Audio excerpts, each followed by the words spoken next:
Bonjour à tous, sur cette vidéo nous allons corriger la deuxième activité que je vous ai donnée cette semaine sur décrire le mouvement de la Terre autour du Soleil.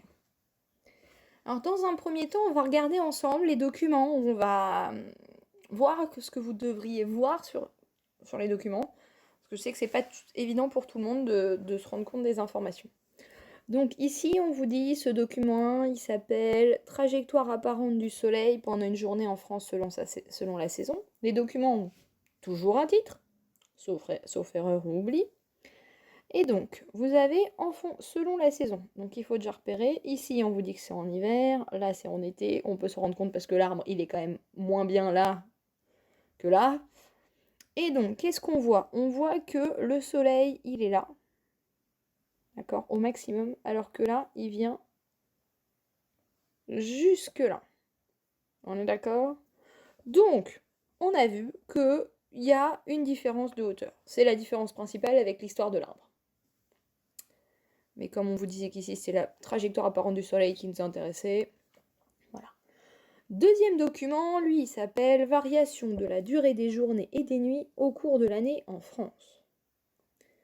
Donc, ce qui nous intéresse, c'est la durée du jour et la durée de la nuit. Comment chacun est représenté, vous avez la légende ici. En jaune, c'est la durée de la journée, en noir, la durée de la nuit.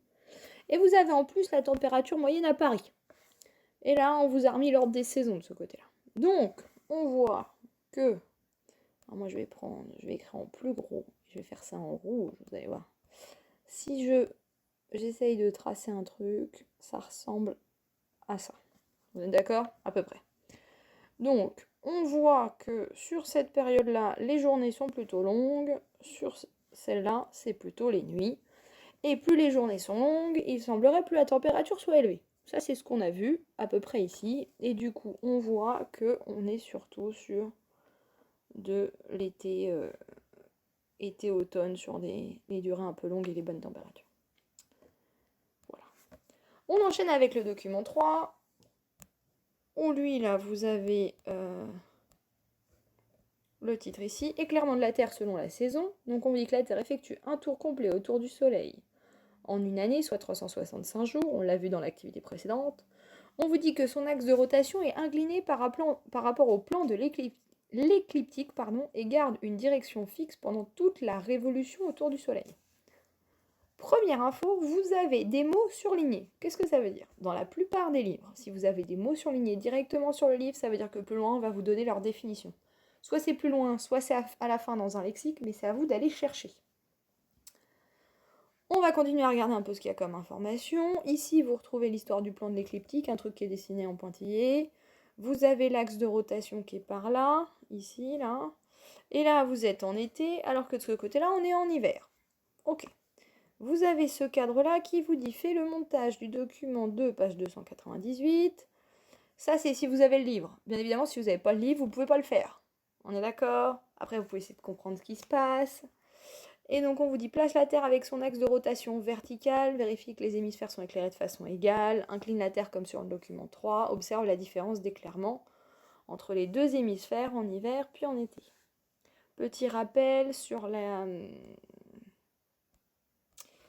Ça c'est l'hémisphère nord, ça c'est l'hémisphère sud, hein, par rapport à l'équateur qui est représenté ici ou là. Bon. Continuons.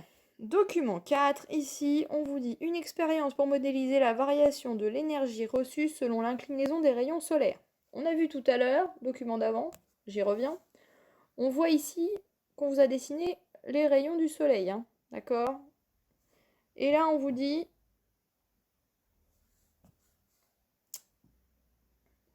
Et là, on vous dit que on va modéliser la variation de l'énergie reçue. Donc qu'est-ce qui se passe? Il y a deux cas, K1, K2, vous les retrouvez ici. Là, on voit que les rayons solaires, ils sont tout droits. Ici, ils sont penchés. Et là, vous avez, en fonction du temps, les températures qu'on a vues. Et donc, qu'est-ce qu'on regarde rapidement? On voit que dans le cas 1, on a ça. Dans le cas 2, on a ça. Et bien, il semble que dans le cas 2, la température, elle monte moins vite que dans le cas 1, voire même qu'elles n'atteignent pas la même valeur du tout. D'accord? Ça, c'est ce que vous devez voir quand vous lisez les documents pour la première fois. Vous allez jeter un coup d'œil. Ok. Vous arrivez à la fin de cette double page et là vous avez le premier bloc, celui du vocabulaire. Je vous en ai parlé tout à l'heure. Alors, un équinoxe, c'est le jour de l'année où la durée de la journée est égale à celle de la nuit. C'est-à-dire, la journée est aussi longue que la nuit. Un plan de l'écliptique, c'est une surface imaginaire contenant l'orbite d'une planète. Alors je vous rappelle que l'orbite, c'est la zone, c'est l'endroit sur lequel se place une planète tout au long de son mouvement par rapport à une étoile. Ok. Et du coup, si on met la planète là-dessus, ce serait un peu la zone plate qui passe par l'étoile et qui montre où passe une planète. Ensuite, une révolution, c'est le mouvement d'un astre autour d'un autre astre, ça on l'a vu. Et solstice, on vous dit un jour de l'année où la durée de la journée est soit la plus longue, soit la plus courte. Donc équinoxe et solstice, c'est en opposition. Hein. Équinoxe, c'est quand les deux sont aussi longs, et le solstice, c'est quand il y en a un des deux qui est beaucoup plus long que l'autre. Ensuite, on a les questions. Pour chaque question, vous pouvez voir qu'on vous indique le document avec lequel il faut travailler pour trouver la réponse. C'est quand même une information très importante qui va vous permettre de mieux comprendre ce qu'on attend de vous. On vous dit, cite au moins une observation qui montre que des saisons existent sur Terre, grâce aux documents 1 et 2. Au document 3, on vous dit précise comment varie l'inclinaison des rayons solaires parvenant sur l'hémisphère nord entre l'été et l'hiver. La 3, c'est grâce au document 4, utilise ta réponse à la question précédente et les résultats de l'expérience pour expliquer pourquoi il fait plus chaud en été qu'en hiver. Ça veut dire que celle-là, elle est en lien avec celle-là. Donc il va falloir essayer de faire correctement la 2 pour réussir à faire la 3. Et ensuite, on vous dit, question 4, montre que les saisons dans l'hémisphère sud sont inversées par rapport à l'hémisphère nord. 5, conclusion, rédige un court texte pour expliquer l'alternance des saisons. Alors, je vous ai déjà dit en début d'année, on commence par lire tous les documents, ce qu'on vient de faire ensemble. On cherche tous les mots qu'on ne connaît pas. On les note. On lit toutes les questions. On relit tous les documents. Maintenant qu'on sait un peu ce qu'on attend de nous, normalement, ça peut vous aider pour repérer les informations importantes. Et seulement à ce moment-là, vous prenez un stylo et vous allez commencer à écrire, d'accord ? Sans oublier qu'avant de commencer à écrire, vous allez chercher le sens des mots que vous ne connaissez pas. Alors je sais que par exemple, alternance peut vous poser un problème. Le fait d'alterner, quand il y a une alternance, c'est qu'on alterne. On alterne, ça veut dire qu'on change, on passe de l'un à l'autre entre deux possibilités ou plus. Très souvent, c'est deux. Voilà. Alors ensemble, on fait la question 1. D'accord ? Et donc la question 1, pardon, on va revenir dessus. Alors, la question 1. On vous dit, grâce aux documents 1 et 2, cite au moins une observation qui montre que les saisons existent sur Terre. Alors, on revient ici. Et donc, pourquoi est-ce qu'il y a des saisons ? Les saisons automne, printemps, automne, hiver, printemps, été. Là, vous êtes en hiver, là, en été. Quelle est la différence ? On a dit tout à l'heure qu'on a vu que le soleil montait plus haut. Il allait plus haut dans le ciel en été qu'en hiver. C'est ce que j'ai écrit ici.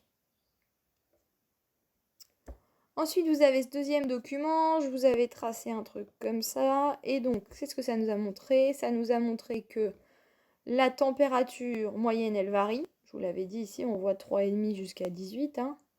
Et que la durée de la journée et donc de la nuit, forcément, varie aussi en fonction de la saison. Avec ces... Vous avez utilisé les deux documents qu'on vous demandait d'utiliser. Et vous avez montré qu'il y a un effet des saisons. Il y a des choses notables. Le soleil n'est pas à la même hauteur. La durée des jours et de la nuit change. Il y a sûrement un lien. Et en plus, la température change aussi. C'est certainement lié aux histoires de durée de journée. Ça semble à peu près logique. On a fait la question 1, on passe à la question 2. On vous dit, grâce au document 3, précise comment varie l'inclinaison des rayons solaires parvenant sur l'hémisphère nord entre l'été et l'hiver. On vient sur le document 3 et on se rend compte qu'ici, c'est les solstices d'hiver pour l'hémisphère nord et là, solstice d'été, pardon, et là, le solstice d'hiver. Solstice, on a dit que c'était la journée, c'est quand, donc si on est solstice d'été, c'est quand la journée est la plus longue possible, d'accord? Et donc, on voit que l'hémisphère nord, qui est ici, il a les rayons solaires qui arrivent directement dessus. Hop. Si vous regardez là, ça arrive directement dessus. Hein, on est d'accord, c'est plutôt droit, c'est bien éclairé. Par contre, au solstice d'hiver, les rayons du soleil, ils arrivent plutôt tout droit sur l'hémisphère sud. Si on vient les dessiner sur l'hémisphère nord, on se rend compte que c'est penché. Vous êtes d'accord avec moi? J'espère, vous le voyez ça? Donc, qu'est-ce que ça veut dire? Ça veut dire que la question, c'était sur l'inclinaison des rayons. Et bien ici, au solstice d'été, les rayons, ils sont pas inclinés, ils sont pas penchés, ils arrivent tout droit dessus. Alors que pour le solstice d'hiver, on voit que pour l'hémisphère nord, ils arrivent penchés.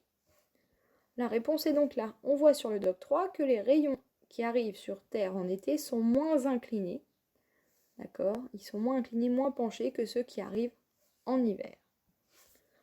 On continue. Question donc 3. On vous demande donc ici d'utiliser la réponse à la question précédente et les résultats de l'expérience pour expliquer pourquoi il fait plus chaud en été qu'en hiver. On prend donc le document 4 et on a vu ensemble tout à l'heure que quand les rayons sont penchés, les températures sont plus basses que quand les rayons sont tout droits. On a vu dans la question précédente que en été, les rayons sont tout droits. Et donc la température est plus élevée. Vous êtes d'accord? C'est aussi ce qu'on avait vu avec les documents d'avant. Donc on va dire qu'en été, il fait plus chaud car les rayons sont moins inclinés. Et on voit dans le document 4 que la température est plus élevée quand les rayons sont moins inclinés. D'accord? On en arrive à la question 4. Montre que les saisons dans l'hémisphère sud sont inversées par rapport à l'hémisphère nord. Alors, on a le document 3 ici, et on voit que du coup, quand c'est l'été pour l'hémisphère nord, que les rayons donc sont tout droits. On voit du coup que pour l'hémisphère sud, ils sont penchés. Et ici, quand c'est l'hiver au nord, et bah du coup, ça semble être l'inverse au sud. Vous êtes d'accord? Il y a un effet comme l'axe de rotation qui est là. Il est penché, on n'a pas tous la même... si on habite dans l'hémisphère nord, on n'a pas la même exposition que l'hémisphère sud. Et ici, on a donc vu que quand c'est penché, c'est que il fait plus froid et du coup c'est l'hiver. Donc, on conclut que quand les rayons sont très inclinés dans l'hémisphère sud, c'est l'hiver, ils sont peu inclinés dans l'hémisphère nord. Donc, peu ou pas inclinés, donc c'est l'été.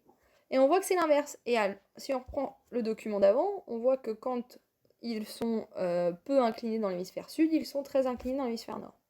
Il y a donc un phénomène d'opposition. On passe à la dernière question, qui vous demande de rédiger un court texte pour expliquer l'alternance des saisons. Ce texte, il est ici, et on vous explique que le fait que l'axe de rotation de la Terre soit incliné, on l'a vu dans le document 3, l'axe de la Terre, il est incliné par rapport au plan de l'écliptique, ça fait pas un angle droit.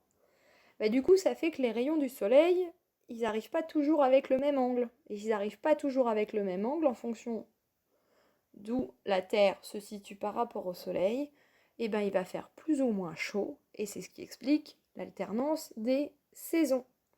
Et comme la Terre, elle tourne autour du Soleil toujours de la même façon, et bah du coup, les saisons, elles s'enchaînent toujours de la même façon. Voilà, on a terminé pour aujourd'hui. Je vous souhaite une bonne fin de journée. N'hésitez pas à me contacter si vous avez des questions.